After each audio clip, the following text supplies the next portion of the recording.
یعنی قل اعوذ برب الفلق، قل اعوذ برب الناس، پھر سب چیزوں کے شر سے بچنے کے لیے کافی۔ یاد رکھیے بعض اوقات اپنی نظر بھی لگتی ہے، خود کو بھی نظر لگتی ہے۔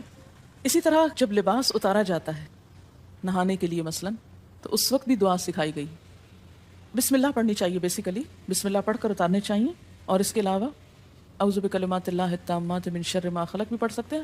آپ کو معلوم ہے کہ ٹوائلٹ میں جانے سے پہلے بھی دعا سکھائی گئی، کیونکہ جنات کے ٹھکانے گندی جگہوں پر ہوتے ہیں۔ اللہم انی اعوذ بک من الخبث والخبائث، خبیث جنوں اور خبیث جننیوں خبائث سے تیری پناہ میں آتا ہوں۔ یہ دعا کیوں سکھائی گئی؟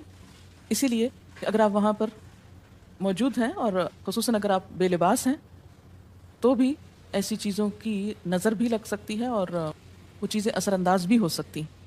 اسی لیے بلا ضرورت تنہائی میں بھی بے لباس ہونے سے منع کیا گیا ہے۔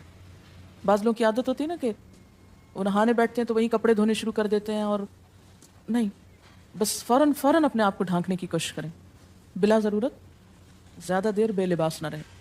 ایک حدیث میں آتا ہے، ابو امامہ کہتے ہیں کہ میرے باپ سہل بن حنیف نے غسل کا ارادہ کیا، اور جب قمیص اتاری تو عامر بن ربیعہ ان کی طرف دیکھ رہے تھے۔ ان کا رنگ انتہائی سفید تھا اور جلد بہت خوبصورت تھی۔ عامر نے دیکھتے ہی کہا، میں نے آج تک اتنی خوبصورت جلد کسی کنواری لڑکی کی بھی نہیں دیکھی۔ ان کا یہ کہنا تھا کہ سہل کو شدید بخار شروع ہو گیا۔ چنانچہ نبی صلی اللہ علیہ وسلم کو یہ قصہ بتایا گیا، اور آپ سے یہ بھی کہا گیا کہ سہل کی حالت یہ ہے کہ وہ سر بھی نہیں اٹھا سکتا۔ آپ نے پوچھا، کیا تمہیں کسی پہ شک ہے؟ انہوں نے کہا، جی ہاں، عامر بن ربیعہ پہ ہو سکتا ہے۔ آپ نے انہیں بلوایا اور ناراضگی کا اظہار کرتے ہوئے فرمایا، تم میں سے کوئی ایک کیوں اپنے بھائی کو قتل کرتا ہے؟ کیا تم بارک اللہ نہیں کہہ سکتے تھے؟